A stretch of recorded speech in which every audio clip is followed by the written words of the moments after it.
paano nyo na-handle on an early age yung finances ninyo? Kasi di ba, we talked about si Nening B na may or may not be helping yung kanyang nanay no sa pagtitinda. At ngayon na kumikita ka naman ng pera, anong gagawin mo doon sa pera na yon as a breadwinner, di ba? Paano ninyo natutunan kung paano kayo mag-budget? Siguro ikaw muna, Jeremy. Ako nun, hinahati ko talaga half. Half sa akin, half sa mama ko para may pangkain sila kung ano gusto silang bilhin. Pero although may pera naman sila, Iba rin yung... Iba na rin yun. Yeah. So, pambaon ko, panggastos ko, then yung half sa kanila, then minsan nag-uwi na rin ako ng ulam. Since mga seafoods, nagdadala na ako. So, ganun lang. Balance lang na hati para wala ding Walang masabi. Yeah. Okay. Ayaw niya sabihin, pero totoo yun, di ba? Nakaka-pressure din kasi kapag kumikita ka na ng pera, tapos sasabihan ka rin ng mga kasama mo sa bahay na, ay, mayabang na siya kasi kumikita na siya ng pera. Mayabang na, makasarili na. Yun. So, syempre, nandun pa rin tayo dun sa, as a breadwinner, dapat, naiisip mo pa rin yung future mo. Yes. Kasi, bukod dun sa sinusustentuhan mo at tinutulungan mong pamilya, kailangan tulungan mo rin yung sarili mo. Totoo. Para mas matulungan mo sila, di ba? So, ikaw naman, Racy and Mark, paano kayo natutong mag-budget ng finance? Lalo na ikaw, kanino mo yung natutunan? Sa lola ko po. Lola, Yes okay. Kasi nung nung kabataan ko, nag-aaral ako. Actually, graduate po ako, working student po. Gabi, nag-working student. Yes Okay. po, nag-working student ako. Tapos nag-graduate po ako. Yun Yeah. po yung talagang malaking gift ko sa sarili ko. So, nung kabataan ko, is hindi ako binibigyan ni Lola po ng ng allowance. Kasi wala po talaga kami. Yeah, Wala po oo, silang oo. ma-provide. So, nung murang edad na yun, ang ginagawa ko po is nagsa-sideline sa canteen. Okay. Sideline sa canteen, Yes okay. po. May lola po kasi doon, actually hanggang ngayon buhay pa po siya. Nandun, nagsa-sideline po doon. Ang gagawin ko po, every recess time, break time, papwesto lang po ako doon, tutulungan ko po siya. Tapos ang kapalit po noon, isang 5 pesos na juice and then isang biscuit. So, in kind, technically, po, yung in kind po yung binibigay. bayad sa'yo. Tapos pag once po na kailangan ko, bibigyan niya po ako ng 50, 20, ganun po. Yun po yung ginagawa ko, grade 1 to grade 6 po. Tapos pag once na kailangan po ng maraming may contribution sa school, ang ginagawa ko po, ako po gumagawa ng mga project ng ko po. Mga project po siya, no? Maparaan si Matalino, Racy. maparaan. Yung budget niya is more on, okay, kung meron akong masa-sideline na in-kind yung ibibigay Yes sa akin, po. minus na yung gastos ko doon sa Opo. pagkain, di ba? Opo. At kung meron kang kailangan naman pang school, yun yung Yes hahanapan po. mo ng paraan na Opo. magkaroon ka rin ng budget Yes for. po. So, allocated na rin yung sa kanya. Hindi siya yung bibigyan, tas ikaw yung maghahati. Siya yung Ganun din hahanap ng yung paraan na masustentuhan. nangyari po nung high school, ganun din po. Ganun din. Apo. Bali, pag break time ko nung high school po, yun po yung bumuhay talaga sa akin. Pag break time ng 12 p.m., hindi po ako naglalaro. Ang ginagawa ko po, yung magiging income ko dun sa sideline kong 100 pesos, ibibili ko po yun ng kikiam, ng fishball, lulutuin ko, tapos pagpasok ng, bago mag 1 p.m., pupunta po ako ng office ng mga teachers ko po. Sino pong gustong bumili? Walang Ganun break po. time. Grabe.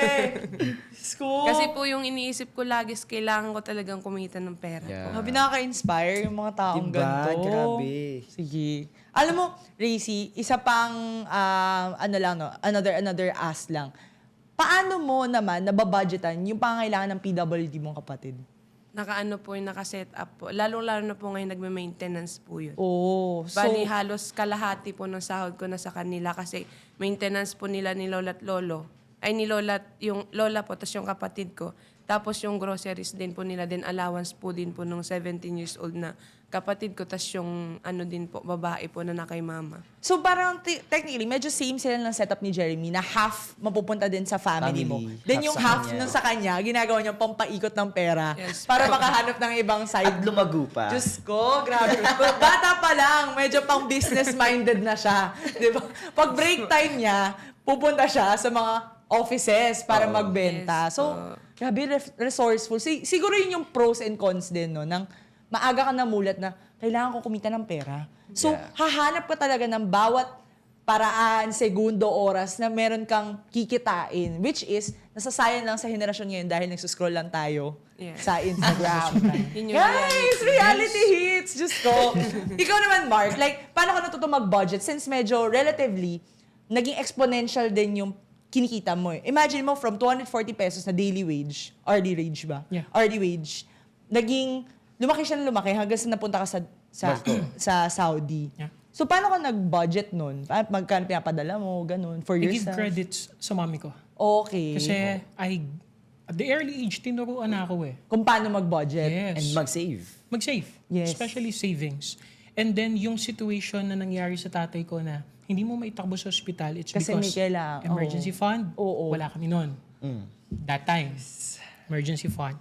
So, nung kumikita na ako na medyo okay na, 1/4 lang nung sweldo ko, yun ang bigay ko sa mommy ko. Okay. And then, kasi sa amin pa rin nakatira. So, yung panganay namin, hindi na sa amin nakatira. May sarili na siya family. Yeah. Yung pangalawa, na-aksidente. So, Okay. she's a PWD as well. Oo. So, although naibalik ko siya sa schooling, so nagka-graduate siya ng grade 12. Kasi hindi niya natapos yung high school that time eh. Kaya ko balik ka sa pag-aaral. And then, unfortunately, may nangyari sa kanya na aksidente. So, PWD, permanent disabled na siya. And then, yung pang-apat na babae is napatapos ko na rin ng college. So, alam mo yun, yung feeling na, uy, nakakatapos na sila. Oo. So, mas may leeway ka na for yourself. Sana. And nagbubunga yung work. Sana daw, sana. So, hindi nangyari. That's sana. Kasi, yung inaasahan mong pag napag-graduate mo na, yung family members, Yeah. magiging somehow dapat maluwag na Maluwag, sa buong family. yeah. Medyo hindi naging pabor sa kanila yung mga pagkakataon. Oo. Siguro yung pagkakataon nga, tapos nangyari nga doon sa pangalawa kong kapatid na aksidente siya, Oo. gumastos ako ng around 750,000. Wild ang medical bills. So, emergency fund is a must, no? Ubos. Ubos ang emergency fund. Ubos ako. Damn. And Even- given that situation, ano yung mabigat na saloobin na gusto mong masabi sa pamilya mo? As breadwinner na kinikip mo lang. Kamustahin niyo ako. Oh my God! Mga reality hits sa mga breadwinners to eh. Kasi minsan, yung mahabang panahon na naging strong ka, alam nila matatag ka eh. Kakayanin, di ba? Thank you. Kakayanin. Pero, minsan, nangangailangan ka rin ng comfort. Which is dapat nabibigay din sa mga nagtataguyod sa pamilya. Ang hirap Ano ba kaya naman yung wala simpleng- nagtatanong ng kamusta ka na. Ang Yes. laging tanong sa'yo, meron ba tayong, mami ulam ba? Mami, ano ba tayo? Ulam ba? Oo. Mami, ulam ba? Yung simple kasing pangangamusta, parang malaking bagay para sa akin. Hindi naman ako nanghihingi ng regalo or ng something. Na-appreciate ko naman. Yung kasi yung minsan mahirap especially sa youth ngayon. Yeah. Sasabihin nila, hindi ako close sa mommy ko, hindi ako close sa daddy ko, I cannot say even I love you. Hey, wake up. Aantayin mo pa ba may mangyari sa isa sa family member mo or may mawala bago ka maging expressive? Oo, right. Masyadong mabilis yung buhay. Yeah. So, somehow, come on. Wake up. Kamustahin nyo. Ngayon, sino man sa mga nanonood ngayon, why don't you just get your phone, gamitin nyo. Total, lagi naman cellphone yung hawak nyo. I-message nyo. Subukan nyo lang i-message yung ilan sa mga mahal nyo sa buhay ng kamusta. The next message, I love you.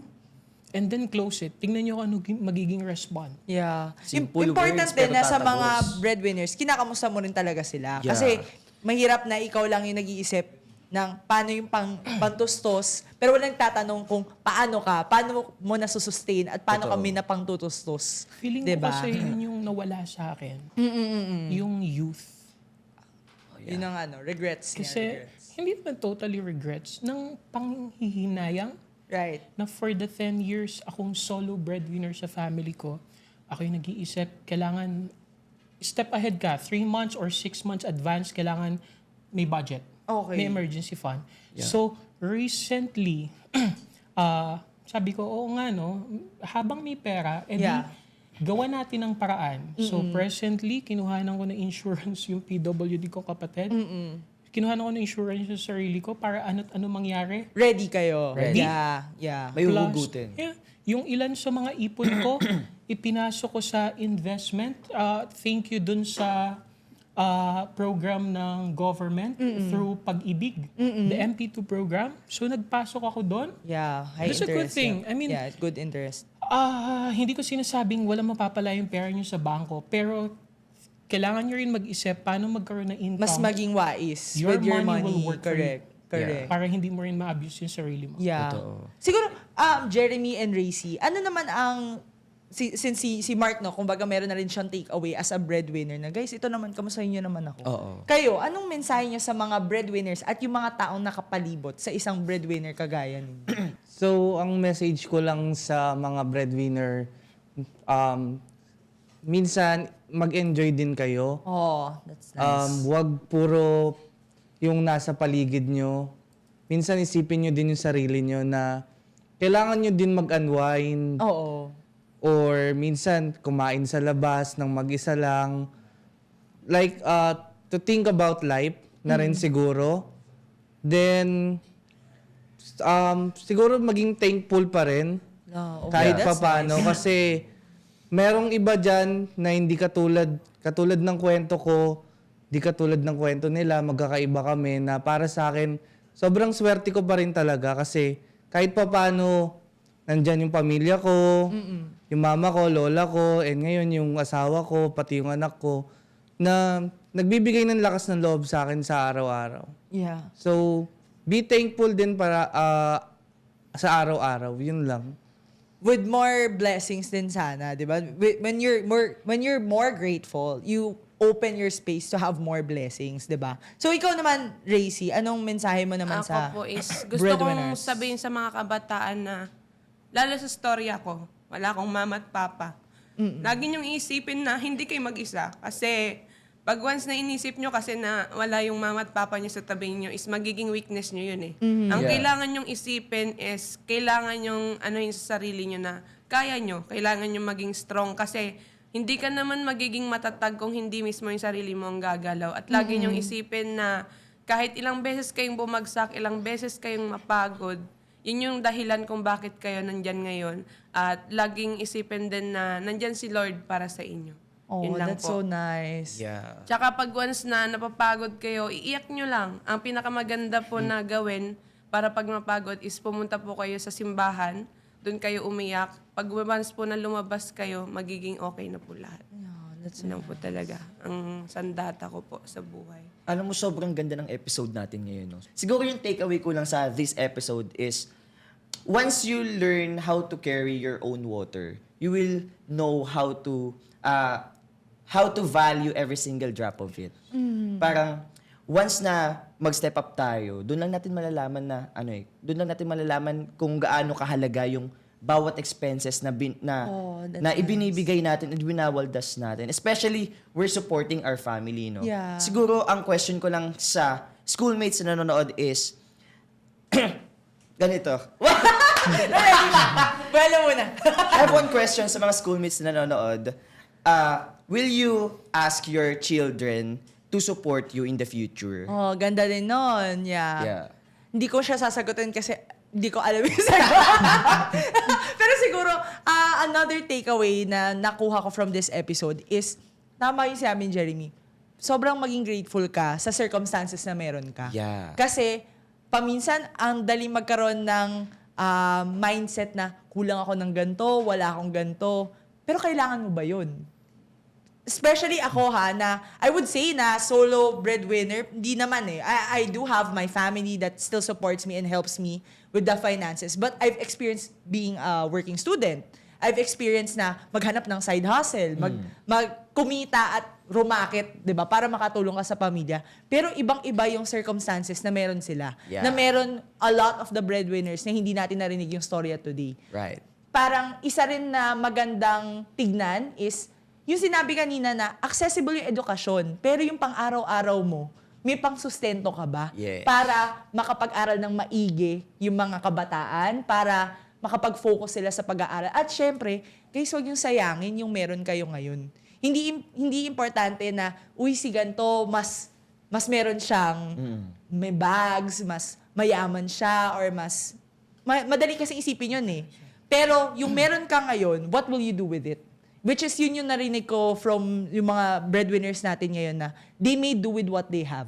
Yeah. Diba? And isipin mo, kung kinaya nung iba, ba't hindi mo kaya? 'Diba? So sana mas maging inspirasyon siya sa mga breadwinners na pag-isipan niyo yung mga desisyon. Kasi minsan lang yung opportunity. Minsan lang din na may tutulong sa'yo. What will you do with that help, with that opportunity? So sana narinig din ng mga government officials yung naging problema din ng mga breadwinners natin today because it has social relevance. Kasi kahit anong sabihin natin, tumataas man yung wage, no, ng provincial at Manila rates, ang dami, ang laki ng gap. Ang laki ng gap ng mahirap sa mayaman. 'Di ba? Iisipin mo pa rin, meron pa ba akong makakain bukas?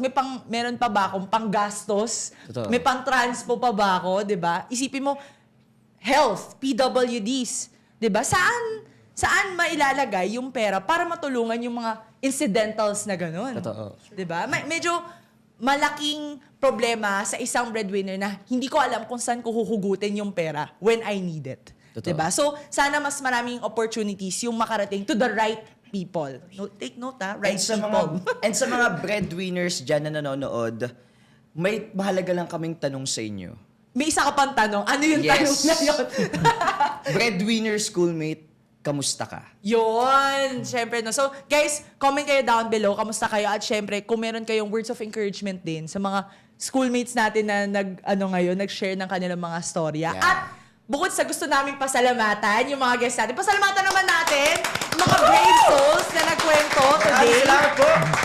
Kay Jeremy, kay Racy, and kay Mark, no? Siyempre, Thank gusto you, rin guys. natin Thank you, sir. Thank you. pasalamatan, no? Ang Trinity University of Asia, community na nagbigay sa atin ng Platinum Stallion for National Media Awards. Kagaya ng episode na to, nabibigyan nyo ng platform yung mga kagaya nila na magbigay ng Right. inspirasyon, magpasabi na, guys, may problema pa rin ang ating edukasyon sa Pilipinas, guys. So, syempre, maraming salamat, no, sa pagbibigay sa schoolmates ng isang malaking karangalan na ito na pang ilang taon na rin natin na nakaka-receive, no. Pangatlo, so thank you so much for awarding us as the Youth-Oriented Program of the Year. So, sana mas marami pa. Laban! Deserve! Laban na laban. Deserve. So, once again, maraming salamat sa inyong storya. At schoolmates, sagutin ninyo ang lahat ng tanong ni James sa comment section. And with that, sa bawat issue, may boses tayong mga kabataan. Sumali, makinig at makiisa dahil opinion natin ay mahalaga. Kaya naman isigaw natin sa buong mundo, schoolmates, May pakialam ka!